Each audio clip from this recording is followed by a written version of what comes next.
이강민의 잡지사 6월호 네 번째 페이지. 설문조사에서 가수 적재, 배우 박보검 씨와 더불어 함께 별 보러 가고 싶은 스타로 선정된 과학 커뮤니케이터 우주먼지님과 함께합니다. 어서 오세요. 네, 안녕하세요. 저는 출처를 알 수 없는 미지의 설문조사가지만 아무튼 감사합니다. 전부 설문은 저희 잡지사 에디터들을 대상으로 이루어졌다는 점을 밝혀드리고요. 정말 나중에 잡지사 단체 MT라도 가게 되면 좀 공기 좋은 데로 가서 별 해설도 듣고 하면 좋을 것 같은데. 네, 전 너무 좋습니다. 정말요? 네. 그런데 가시는 거 좋아하시나요, 정말? 당연히 전 별이 항상 있는 곳을 너무나 좋아하기 때문에. 네. 그렇습니다. 저희가 한번 마련해 보도록 하겠습니다. 네, 너무 감사합니다. 예. 자, 목요일 저녁의 즐거움이죠. 잡다한 우주사전 시간입니다. 오늘은 먼저님이 우리 에디터에게 긴급 제안해 주신 주제인데요. 지금 천문학계에서 좀 굉장히 뜨거운 감자인 또 급한 소식을 가져오셨다고 합니다. 일단 오늘 이야기를 해보려면 지금으로부터 800여 년 전에 쓰여진 아우스부르크 연대기라는 책을 들여다볼 필요가 있다면서요? 네, 맞습니다.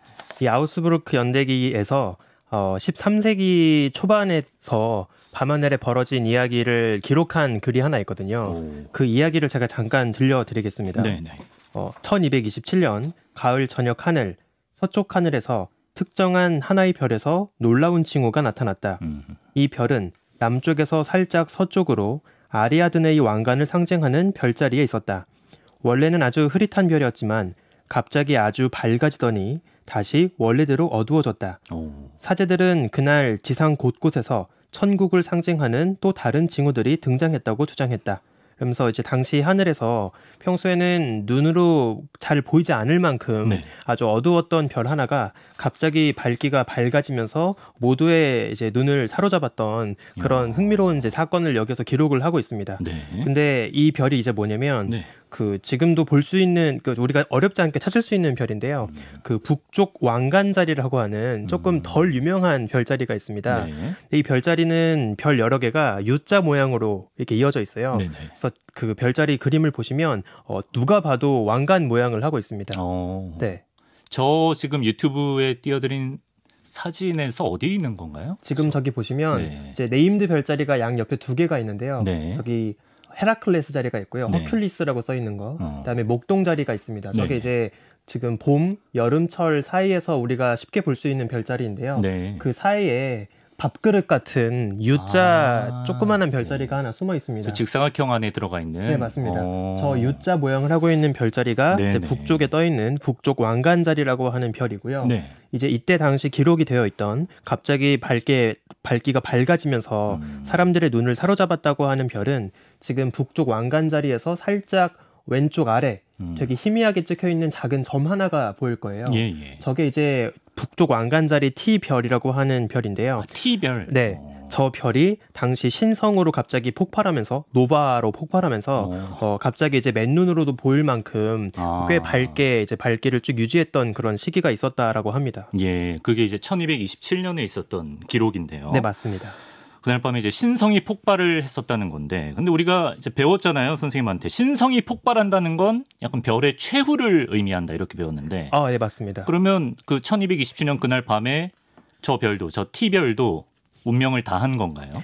보통 이제 우리가 신성이 터진다라고 하면 그 별이 주변에 있던 예를 들어서 보통 신성이 터질 때는 혼자 있던 별이 터지기도 하지만 대부분은 옆에 또 다른 동반성이 있어서 그 동반성에게서 물질을 빼앗아 먹고 한계 질량을 넘어설 때 점점 자신의 질량이 무거워지다가 특정 질량을 넘어서게 되면 그때 버티지 못하고 에너지를 빡 토해내게 돼요. 그러면서 이제 터지는 것들을 우리가 어렵지 않게 볼 수 있거든요. 근데 이제 그런 과정이 보통은 딱 한 번 벌어져서 이제 그게 딱 한 번의 죽음으로 끝나는 경우가 많긴 하지만 그게 꼭 그렇지만 않습니다. 그래서 어떤 가능성이 있냐면 폭발이 한 번 일어나지만 그 폭발 자체가 엄청 강하진 않아서 별 자체가 파괴되거나 해체되진 않고 다시 별 중심부는 그대로 남아있는 거예요. 그러면 그 남아있는 별의 중심부가 다시 주변에 있던 동반성의 물질을 또 흡수할 수 있겠죠. 그러면 앞서 벌어졌던 그 폭발의 과정이 다시 반복이 되는 거예요. 그래서 계속 어느 정도 비슷한 주기로 물질이 채워지면 또 터지고 또 물질이 또 보충이 되면 또 터지고 이런 주기적으로 터지는 사실은 주기형 신성도 가능합니다. 그리고 당시에 이제 기록이 되어 있던 이 북쪽 왕관자리 T별은 네. 흥미롭게도 한 80년 정도의 긴 주기로 갑자기 터지는 그런 주기형 신성으로 알려져 있습니다. 대략 한 80년 정도에 한 번씩 폭발을 이제 반복하는 신성이다. 올해가 다시 폭발하는 해입니까? 네, 맞습니다. 이제 역사 기록을 보면 네. 아까 말씀드렸던 1227년쯤도 있고요. 네. 또 1787년쯤에도 이제 여러 유럽의 천문학자들이 밤하늘에서 이 별이 터지는 것을 기록했던 것들을 확인을 할 수 있습니다. 예. 그리고 계속 80년 정도의 주기로 쭉 그 폭발했던 거를 확인을 할 수 있고요. 이제 이 주기를 우리가 계산을 해보면 이번에 머지않아서 2024년 5월에서 9월 정도쯤 사이에 또 새로운 신성 폭발의 그 시기가 다가올 거라고 지금 예상을 하고 있습니다. 커밍 순이네요. 네, 5월은 맞습니다. 이미 지났고 6월에서 9월 사이에. 네. 야. 저나 뭐 먼지님 정도 나이만 돼도 일생의 유일한 기회 아닙니까? 그렇죠. 이제 80년에 한 번이니까. 맞습니다. 120살 넘게 사실 건가요? 아니 그렇지 않습니다. 예. 네. 야, 귀한 기회네요. 자, 근데 이렇게 폭발이 주기적으로 일어나는 현상이 우리가 자주 좀 얘기해봤던 백색 외성과 깊은 관련이 있다면서요? 네, 맞습니다. 네. 일단 아까 말씀드린 것처럼 이 별이 터지는 메커니즘은 아주 다양하지만 이제 가장 잘 알려진 거를 하나 잠깐 소개를 드리면 네. 그 태양 정도로 그다지 무겁지 않은 별이 중심에서 핵 용합을 할 수 있는 연료가 다 떨어지게 되면 이제는 더 이상 내부에서 뜨거운 열을 만들 수가 없게 되고요. 이제 강한 중력으로 짓이겨져서 붕괴된 고밀도의 찌꺼기만 남게 됩니다. 그래서 그 고밀도의 높은 그 중력을 갖고 있는 찌꺼기가 이제 우리가 보통 이야기하는 백색 외성이라고 이제 이야기를 하는 거예요. 네. 근데 백색 외성은 우리가 왜 백색 외성이라고 부르냐면 일단 별 껍질이 날아가고 네. 별 중심부가 드러났기 때문에 그 속에 들어있던 뜨거운 속살이 노출된 거예요. 그래서 온도 자체는 뜨겁다 보니까 아주 밝은 빛, 뜨거운 빛으로 하얗게 빛납니다. 백색. 네. 그런데 겉에 껍질은 날아갔으니까 네. 사이즈는 작아지는 거예요. 왜소해지네. 네. 그래서 하얗게 빛나지만 왜소한 별이다라고 해서 실제로 영어로도 흰 난장이 화이트 드워프라고 부릅니다. 네. 그래서 백색 외성이라고 이제 우리가 부르는데 네. 이 백색 외성들은 혼자 있는 경우도 있지만 주변에 다른 원래부터 인접한 파트너 별과 함께 살고 있는 경우도 있을 수 있습니다. 그러면 어떤 이제 차이가 생기냐면 네. 예를 들어서 이 두 별이 어떤 별은 질량이 조금 더 무겁고 어떤 별은 질량이 조금 더 가볍고 이런 식으로 질량의 차이가 있을 수 있겠죠. 네. 근데 중요한 건 별들은 질량의 차이가 생기면 진화의 속도가 달라집니다. 질량이 훨씬 무거운 별들은 더 빠르게 늙어가고요. 질량이 가벼운 별들은 상대적으로 천천히 진화합니다. 예. 그래서 둘 중에 좀 더 진화가 그 빠른 네. 질량이 무거운 별이 먼저 진화를 끝내서 백색 외성이 되어버리고요. 예. 아직 진화가 덜 된 별은 천천히 부풀어 오르면서 이제 적색 거성 같은 커다란 별이 되는 거죠. 예. 근데 이제 이렇게 되었을 때 어떤 또 변화가 생기게 되냐면 네네. 자, 적색 거성의 그 거대한 별 가장 바깥 표면에 그 겨우겨우 아슬하게 붙어 있는 가스 입자가 하나 있다고 생각을 해볼게요. 네. 적색 거성은 굉장히 사이즈가 큽니다. 예. 그러면 별의 지름이 크다는 거기 때문에 별의 중심으로부터 그 별 껍데기에 붙어 있는 가스 입자까지의 거리가 먼 거겠죠. 그렇죠. 예. 그러면 그 별의 중력을 되게 약하게 느끼고 있을 거예요. 네네. 그러니까 살짝만 건드려도 네. 그 거대한 별 껍데기에 붙어 있는 그 입자는 네. 금방금방 떨어낼 수 있습니다. 예, 이해했어요. 그런데 그 옆에 아주 높은 밀도의 네. 중력이 강한 백색성이 입맛을 다스리고 있는 거예요. 그러면 네. 얘가 자신의 더 강한 중력으로 네. 동반성의 껍질에 붙어있던 물질을 야금야금 빼앗아오는 거예요. 예. 마치 뱀파이어 같이 호로록. 네, 호로록 이제 뺏어오는 거죠. 네. 그러면서 이제 적색 거성은 점점 다이어트를 하게 되고요. 그 빼앗긴 그러네. 물질은 오히려 이제 백색의 성 쪽으로 더 추가가 되면서 더 무거워지게 되는 거예요. 네. 그러니까 죽은 별의 찌꺼기, 잔해인 백색 외성으로 이제 적색 거성에 있던 물질이 호로록 들어온다는 건데, 네. 그럼 이제 어떤 일이 벌어지나요? 그러면 네. 아까 이제 말씀드린 것처럼 원래 백색의 성은 그 원래 태양 정도로 그다지 무겁지 않은 별이 자신의 핵 융합이 다 끝나서 더 이상 내부에서 온도를 높일 수 없는 상태가 되었기 때문에 네. 그냥 죽기 직전에 머금고 있던 열기가 천천히 식어가면서 죽어가는 별에 불과했습니다. 네. 별의 시체인 거예요. 네. 근데 갑자기 외부에서 파트너한테 뺏어온 질량이 유입이 되다 보니까 다시 무거워지고 질량이 추가가 되고 내부의 온도가 다시 뜨거워지기 시작을 합니다. 그러면서 그 중심부 주변에 남아있던 일부 연료를 네. 다시 한번 핵융합으로 쓸 수 있는 회춘의 시기를 겪게 되는 거예요. 예, 예. 아주 갑작스러운 회춘을 하는 거죠. 네. 근데 이 반응이 굉장히 격렬합니다. 약간 그 수소폭탄에서 벌어지는 연쇄 반응처럼 아주 급격하게 벌어져요. 예. 그래서 이게 순식간에 왁 벌어지면서 네. 아주 밝은 섬광과 함께 별 외곽을 또 날려버리는 그런 이제 폭발로 이제 이어지게 됩니다. 네. 그래서 그 모습을 우리가 멀리서 바라보면 그게 이제 갑자기 밤하늘에서 아무것도 없던 까만 하늘에 무언가 새로운 별이 등장한 것처럼 보인다라고 해서 신성, 노바라고 이제 불렀던 거죠. 그러네요. 이제 네. 좀 이해가 됩니다. 네, 북쪽 왕관절이 T별 얘가 이제 80년 주기로 폭발한다고 하셨는데, 그럼 이제 가장 최근의 폭발은 한 1940년대? 맞습니다. 예. 그래서 앞서 160년 전인 1866년에도 있었고요. 네. 그리고 80년 전인 1946년에도 이제 비슷하게 이 북쪽 왕관자리 T별의 폭발이 관측이 되었습니다. 네. 그래서 이번에도 2024년에서 아무리 늦어도 2025년 안에는 이 폭발하는 모습을 우리가 좀 볼 수 있지 않을까라고 이제 기대를 하고 있는 거죠. 네. 폭발의 전조 현상 같은 게 있다던데. 이건 뭔가요? 네, 맞습니다. 이게 굉장히 흥미로운 건데요. 네. 별이 터지기 전에 대부분의 별들은 항상 급격한 밝기 감소를 보입니다. 네. 평소보다 더 어두워진다? 네. 그러니까 예. 되게 일단 폭발 직전의 별들은 전반적으로 불안정하기 때문에 밝기가 항상 일정하진 않아요. 네. 계속 조금씩 밝아졌다가 어두워졌다가를 하면서 일반적인 변광성처럼 네. 계속 요동치긴 하거든요. 그런데 딱 격렬한 폭발을 하기 직전이 되면 네. 갑자기 전반적인 밝기가 엄청 급격하게 떨어지면서 확 어두워집니다. 그러다가 엄청 이제 급격하게 빵 터지는 그런 급격한 그 폭발 순간을 보이거든요. 그런 현상 왜 일어나는지도 궁금해요. 네, 실제로 예. 제가 그래프 하나 잠깐 같이 보면서 이야기를 하면 좋을 것 같은데요. 네. 그 가장 최근에 이제 목격이 되었던 1940년대 그때 당시 이제 밝기 변화를 잠깐 보시면 네. 지금 1940년대 초반에 계속 밝기가 서서히 어두워지다가 그러네. 지금 프리 이럽션 딥, 그러니까 터지기 직전에 네. 갑자기 밝기가 크게 감소하는 이제 어두워졌어요. 구간이 있다라고 예, 예. 지금 저기 써 있는 거예요. 네. 그래서 갑자기 46년쯤까지 훅 어두워지다가 이제 터지는 순간에 엄청나게 이제 밝기가 치솟는 이제 저런 거를 볼 수가 있는데요. 네. 저거는 우리가 다양한 그 메커니즘으로 이해를 해볼 수가 있습니다. 네. 일단 첫 번째로 아까 말씀드린 것처럼 백색 외성이 파트너 별에게서 계속 무거운 물질을 추가로 빼앗아 오면서 질량이 무거워지는 과정에서 이 한계를 버티지 못하고 터지는 거였잖아요. 네. 그러면 이 파트너 별이 새롭게 만들고 있는 다양한 무거운 금속 원소들, 뭐 탄소며 질소며 이런 원소들이 네. 이제 다 죽어가고 있던 백색 외성에 추가로 유입이 되는 거예요. 근데 이제 어떤 중요한 문제가 생기냐면 네. 탄소나 질소 같이 이런 좀 무거운 원소들은 빛을 되게 잘 흡수합니다.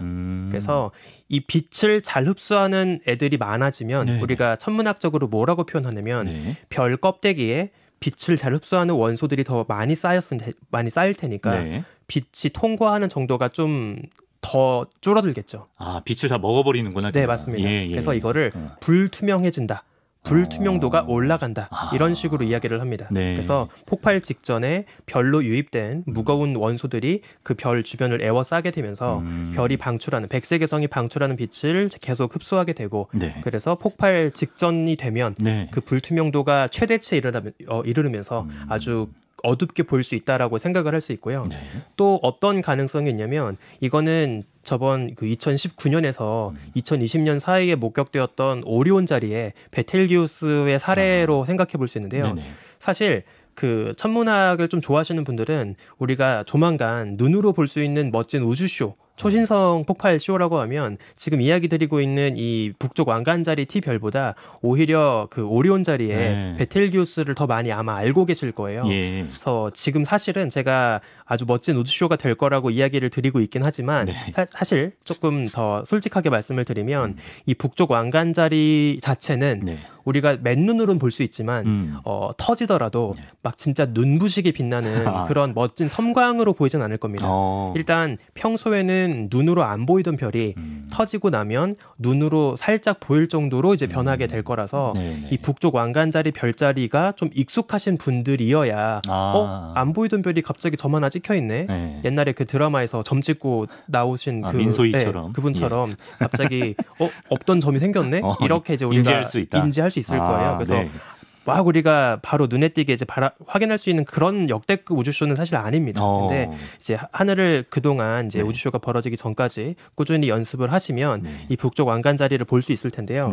사실 더 많은 분들이 이제 기대하고 있는 우주쇼는 지금 말씀드렸던 오리온 자리의 베텔기우스거든요.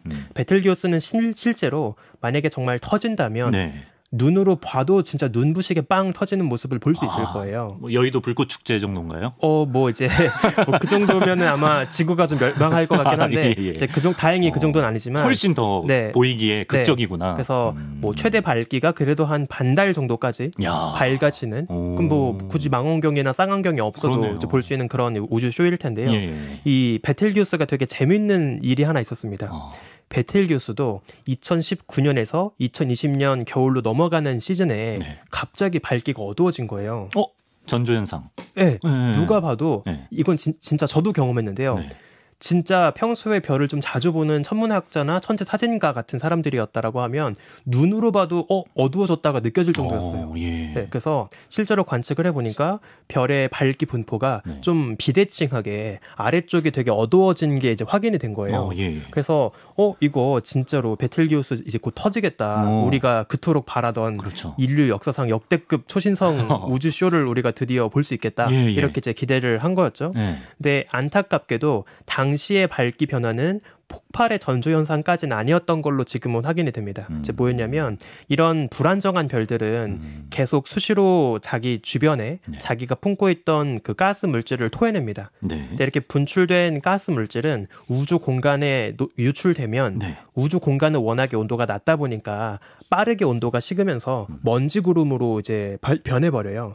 그러면 이 별 바깥으로 분출된 먼지 구름이 우연하게 이 지구에서 보고 있는 시야 방향을 가로막아 버리면 이제 별빛이 좀 어두워지는 그런 효과가 생길 수 있거든요. 그래서 당시 베텔기우스에서 벌어진 그 급격한 밝기 감소는 이제 베텔기우스가 자기가 낀 그 먼지 구름이 앞을 가리고 지나가면서 잠깐 이제 스쳐 지나갔던 현상이었던 걸로 지금은 유추가 되고 있고요. 다시 지금은 원래의 평소에 밝은 밝기로 돌아와 있는 상태입니다. 신성 폭발과 관련이 없어도 이렇게 어두워지는 경우가 있다. 네, 맞습니다. 라고 말씀하시는 거죠. 예. 자, 그렇습니다. 아마 올해 9월 전으로 예상되는 이제 북쪽 왕관자리 T별의 폭발인데 이 천문학자 입장에서는 절호의 기회나 다름없다고 들었습니다. 맞습니다. 이게 왜냐하면 사실 신성이든 초신성이든 굉장히 중요한 현상이에요. 왜냐하면 일단 첫 번째 아주 밝습니다. 그래서 비교적 먼 거리에 떨어져 있어도 우리가 그 현상을 어렵지 않게 볼 수 있어요. 그래서 비교적 먼 거리의 우주까지 뭐 거리를 재거나 어떤 천문학적인 물리량을 측정할 때 아주 좋은 도구로 쓸 수 있습니다. 왜냐하면 애초에 그 현상 자체가 밝으니까 그 밝은 섬광 자체를 활용해서 더 먼 우주까지를 관측하는 잣대로 쓸 수가 있는 거죠. 그런데 아주 치명적인 문제가 있습니다. 어떤 문제가 있나요? 어떤 문제가 있을까요? 모르겠는데 전혀 감을 못 잡겠는데. 비슷해요. 바로 그게 약간 답입니다. 감을 못 잡는 게 답인가요? 네. 언제 터질지 감을 잡을 수가 없어요. 우리가 예를 들어서 뭐 태양계 행성들의 움직임이나 아니면 일반적인 다른 별들의 규칙적인 궤도 운동 같은 거는 그냥 간단하게 중력 법칙을 통해서 얘가 몇 년 뒤에 어디로 갈지 어떤 식의 움직임을 보일지 우리가 그냥 수학적으로 계산해서 알 수 있거든요. 근데 신성의 폭발, 초신성의 폭발 이런 거는 정확하게 얘가 언제 터질지를 예측하고 기다렸다가 터지는 순간부터 모니터링하는 건 사실상 불가능합니다. 보통 그래서 지금까지 관측된 대부분의 초신성 관측 데이터는 어떤 식의 관측밖에 없었냐면 터져요. 그러면 그때서야 이제 그 존재를 알게 되죠. 그럼 부랴부랴 그쪽으로 망원경을 돌립니다. 그러면 폭발 직전부터는 사실 거의 보기가 어렵고요. 폭발이 벌어지고 나면 그 직후에 어두워져가는 모습을 관측을 하는 거예요. 그래서 요즘에는 물론 이제 워낙에 지구 전역에서 자동으로 네. 쉬지 않고 하늘 전역을 계속 모니터링하고 있는 그런 자동화된 관측 그 프로젝트들이 있다 보니까 네. 그렇게 우연하게 하늘을 보다가 운 좋게 포착되는 경우가 있기는 합니다. 그래서 요즘에는 가끔씩 폭발 전부터 네. 전 과정이 이제 목격이 되는 초신성들도 있기는 한데요. 운이 좋으면. 네, 그건 이제 정말 운이 좋아야 하는 거고요. 예. 대부분의 경우에는 언제 어디에서 터질지 전혀 예측할 수 없는 현상이기 때문에 이게 막 임박해서 뭐 하루 전이다라고 해서 알 수 있는 게 아니구나. 그렇죠. 그런 건 우리가 이제 사실은 알 수가 없는 거죠. 이 하늘에 떠 있는 이 수많은 별들을 다 모니터링을 할 수가 없으니까 사실 그거는 되게 불가능한 거예요. 근데 지금 이 북쪽 왕관자리 T별 같은 경우에는 일단 꽤 명확한 주기성을 갖고 있고 그리고 마침 또 21세기 2024년 지금 시점에 머지않아서 곧 폭발을 앞두고 있는 거예요. 사실 앞서서 바로 직전 폭발했던 시점이 언제인지를 생각해 보면 1946년이거든요. 그렇죠. 되게 옛날이에요.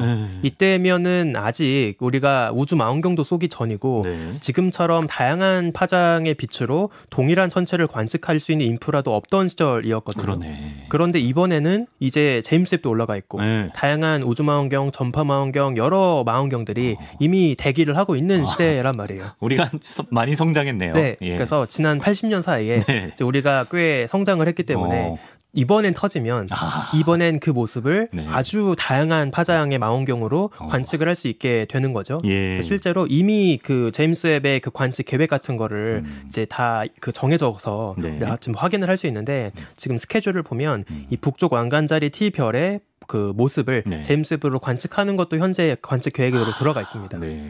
천문학께서 지금 벼르고 있습니다. 80년을 기다렸기 때문에. 자, 그러면 이렇게 관측을 통해서 이번 아주 절호의 기회라고 하셨으니까 이번에 만약에 백색괴성이 언제 폭발하는지 또 어떤 과정을 거쳐서 폭발 순간에 이르는지를 우리가 좀 더 알 수가 있다면 이게 천문학에서 어떤 중요한 의미를 가진다고 봐야 될까요? 이전에 제가 그 찬드라세카르 천문학자 이야기 드리면서 잠깐 소개드렸던 중요한 포인트인데요. 이 백색외성이 폭발한다는 메커니즘은 지금 현대 우주론에서 특히나 먼 우주까지의 거리를 재고 우주가 얼마나 빠르게 팽창하고 있는지 그 팽창률을 측정할 때 굉장히 중요한 잣대로 쓰이고 있습니다.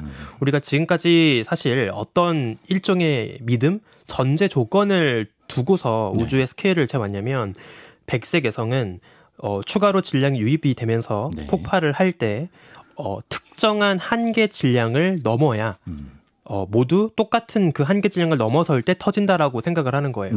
그리고 그 한계 질량을 유도했던 게 우리가 지난 시간에 배웠던 찬드라세카르 한계. 그래서 그거를 찬드라세카르 한계라고 이제 이야기를 한 거였죠. 그렇다면 똑같은 한계 질량을 넘어설 때 이 별들이 터진다면 별들이 얼마나 밝게 터질지 얼마나 많은 에너지를 머금고 있을지를 결정하는 건 결국에 별의 질량이거든요. 그러면 별이 과거에 무슨 삶을 살아왔던지 상관없이 그 별들은 결국에 다 같은 밝기로 터지고 있을 거라고 생각을 하는 거예요. 그러면 그것만 믿을 수 있다면 가까이서 터지는 초신성이든 멀리서 터지는 초신성이든 다 원래 밝기는 동일할 거라고 믿을 수 있으니까 그 동일한 밝기를 대입해서 그 초신성들이 실제로 얼마나 먼 거리에 놓여 있는지를 관측으로 알 수 있다는 거죠. 아주 어둡게 보이는 초신성이 있다면 얘는 정말 먼 거리에 떨어진 애라고 판단할 수 있는 거고요. 그리고 최근에 배웠던 내용들이 다 나오네요. 맞아요. 비교적 가까운 거리에서 있는 거면 아주 밝게 터진다라고 이제 우리가 생각을 하는 거죠. 그런데 이제 최근에 이제 더 심도 있는 관측이나 시뮬레이션들을 해보면 이 초신성의 밝기를 결정하는 게 단순히 그 백색외성의 한계 질량 뿐만이 아닐 수도 있다. 꽤 복잡한 요소들이 섞여 있을 수 있다라는 의심들이 조금씩 나오고 있어요. 그럼 골치 아픈데. 그렇죠. 그래서 예를 들면 이제 되게 중요한 것 중에 하나가 우주가 나이를 먹으면서 우주의 화학 조성 자체가 좀 변하거든요. 빅뱅 직후에는 아주 우주가 앳된 시절이었기 때문에 순수하게 수소와 헬륨 같이 가벼운 성분으로만 우주가 채워져 있었지만 우주가 나이를 먹어가면서 수많은 별들이 터지기를 반복하고 그 별들이 분출한 다양한 무거운 원소가 우주에 보충이 됩니다. 때가 묻었구나. 그렇죠. 그러면은 때를 탄 우주는 최근에 오면서 철도 생기고 뭐 산소도 생기고 이런 식으로 다양한 원소가 이제 보충이 되는 거예요. 늙으면 검버섯 생기고 약간 이런 네. 느낌인가요? 그러면은 우주의 화학적인 토양이 달라지는 거죠. 네네네. 그러면 애초에 초기 우주에서와 지금의 우주에서 별을 만들 때 쓸 수 있는 화학적인 재료가 달라지니까 별의 화학 조성이 달라지게 될 거고 네. 그럼 그것들이 백색개성의 폭발 메커니즘에도 영향을 줄 수 있을 거라는 거예요. 그래서 그런 가능성 등을 고려해 보면 백색개성들이 항상 과거든 지금이든 같은 폭발 밝기를 갖고 있지 않을 수도 있다라는 이제 의심이 생기는 거죠. 근데 이게 중요한 이유가 우리가 먼 거리의 거리를 잰다는 거는 네네.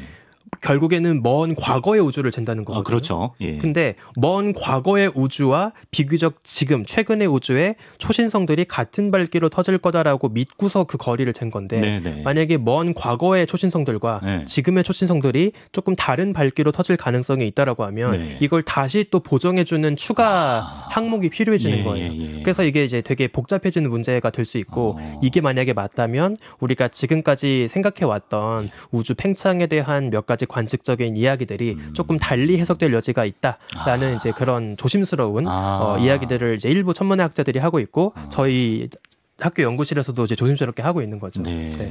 더 복잡해진 상황이긴 하지만 그게 사실이라면 알 필요는 분명히 있는 맞습니다. 거니까. 예.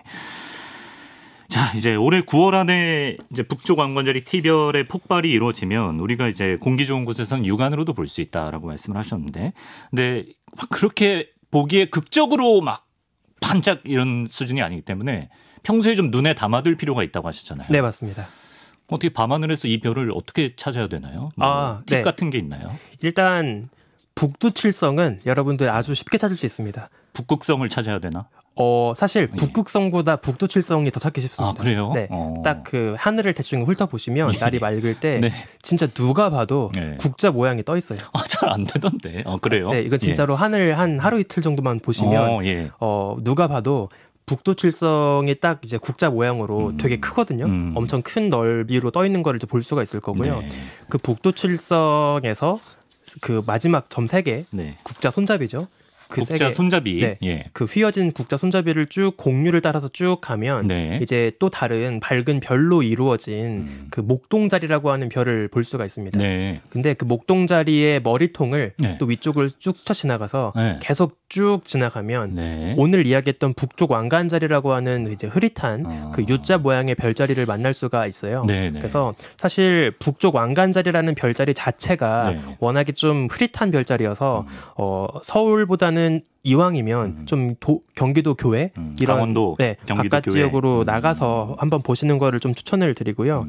미리미리 이 북쪽 왕관자리의 위치를 잘 익혀 놓으신다면 어느 날 갑자기 없던 별 하나가 하늘에 찍혀 있는 거를 여러분도 아마 느낄 수 있지 않을까 이런 생각이 들기도 합니다. 북두칠성을 기준으로 미리 연습을 해놓는 것도 중요하고 말씀하신 대로 하루 전에 이제 뉴스에서 예고해 주는 게 아니니까 매일매일 좀 꾸준히 봐버릇해야겠네요. 네, 맞습니다. 그걸 보려면. 야, 그렇습니다. 그냥 우주 쇼 정도로 우리가 보는 게 아니라 오늘 해주신 그 폭발에 가지는 의미 이런 것들을 생각하면 우리에게 더 울림이 있을 것 같다는 생각이 들고 오늘은 이제 조만간 폭발을 앞둔 신성 북쪽 왕관자리 T별에 대해서 알아봤습니다. 또 이제 저처럼 평소에 너 T야 이런 소리 많이 듣는 분들은 더 보실 필요가 있겠죠. 자, 우주먼지님과 함께했습니다. 먼지님 오늘도 말씀 고맙습니다. 감사합니다.